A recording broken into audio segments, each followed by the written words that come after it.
মৰমৰ ছাত্ৰ-ছাত্ৰীসকল তোমালোক সকলোকে মোৰ ইউটিউব চেনেল বিনোদছ সায়েন্স গেলেক্সিলৈ স্বাগতম জনাইছোঁ। আজি আমি 10মান শ্ৰেণীৰ বিজ্ঞান বিষয়ৰ প্ৰথম অধ্যায় ৰাসায়নিক বিক্ৰিয়া আৰু সমীকৰণ পাঠটিৰ পৃষ্ঠা নং 15ত থকা 8 নং প্ৰশ্নটোৰ সমাধান কৰিম। ইয়াত প্ৰশ্নটো হ'ল তলত দিয়াবোৰৰ বাবে সন্তুলিত ৰাসায়নিক সমীকৰণ লিখা আৰু প্ৰতিটো কোন প্ৰকাৰৰ বিক্ৰিয়া চিনাক্ত কৰা।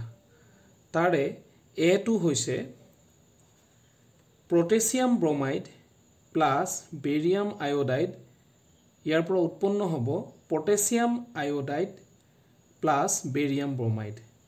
পটাছিয়াম ব্ৰমাইডৰ কাৰণে আমি লিখিম KBr, ইয়াতে AQ আমি লিখিম। বেৰিয়াম আয়োডাইডৰ কাৰণে লিখিম BaI2 লিখিব লাগিব। বেৰিয়ামৰ যোজ্যতা 2, আয়োডিনৰ 1, গতিকে 2। ইয়াতে আমি ব্ৰেকেটত AQ লিখিম। তো ইয়াৰ পৰা উৎপন্ন হ'ব পটাছিয়াম আয়োডাইড।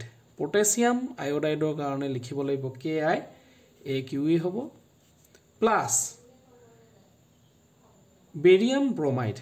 বেৰিয়াম ব্ৰমাইডৰ কাৰণে লিখিম আমি BaBr2 আৰু এইটো গোটা অৱস্থাত, সেইকাৰণে আমি ইয়াত লিখিম সলিড, S বুলি দিয়া আছে। সো ছাত্ৰ-ছাত্ৰীসকল ইয়াক আমি এটা সন্তুলিত ৰূপত লিখিব লাগিব। তো আমি যদি চাওঁ ইয়াতে দেখা পাইছোঁ যে ইয়াত I2 হৈ আছে, গতিকে আমি এই পৰা উৎপন্ন হোৱা এইটো 2 পাব লাগিব, গতিকে আমি ইয়াত এটা 2 লগাই দিলোঁ।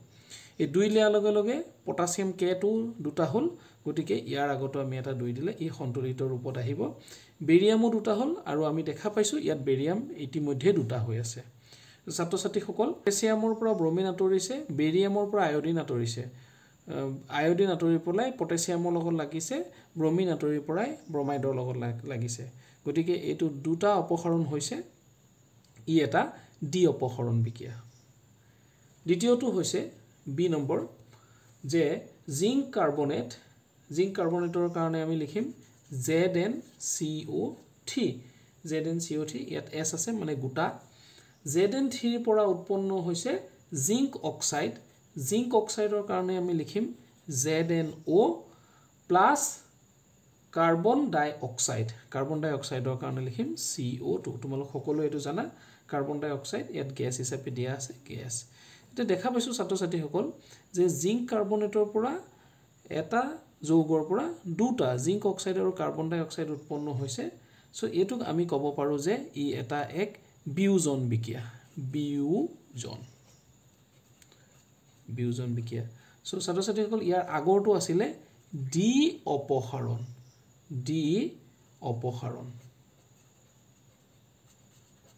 ডি অপসাৰণ বিক্ৰিয়া।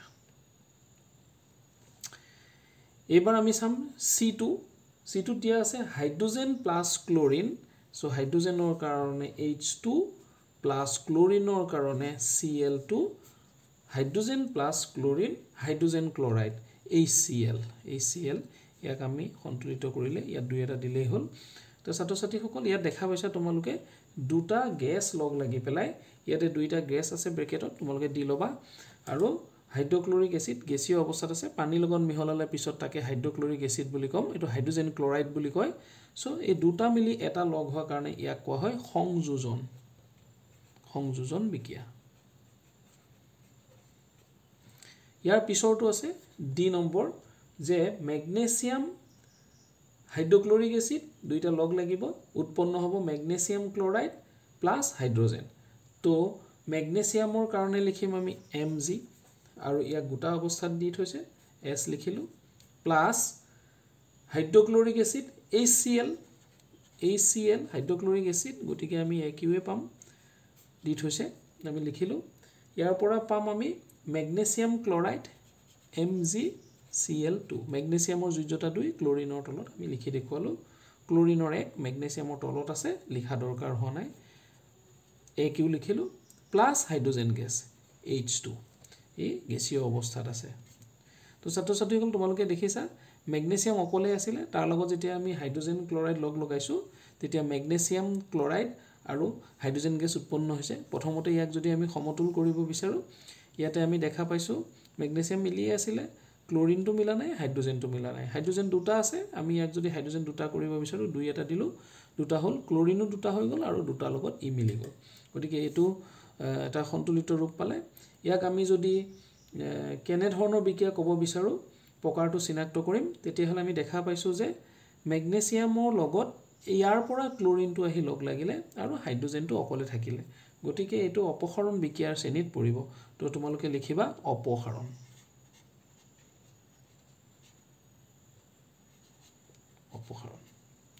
তো ছাত্ৰ-ছাত্ৰীসকল আশা কৰিছো তোমালোকে উত্তৰখিনি ধৰিব পাৰিছা কিবা অসুবিধা থাকিলে মোক তোমালোকে কমেন্ট বক্সত সুধিব পাৰিবা যদি ভিডিওটো ভাল লাগিছে তোমালোকে লাইক আৰু শেয়াৰ কৰিবা লগতে চেনেলটো সাবস্ক্ৰাইব কৰি বেলটো চুই দিবা তেতিয়া পিছৰ ক্লাছত আমি কৰা প্ৰশ্নবিলাকৰ সমাধানসমূহৰ নটিফিকেশন তোমালোকে পাই যাবা আজিলৈ পাঠটো ইয়াতে সামৰিছো ধন্যবাদ জয় অসম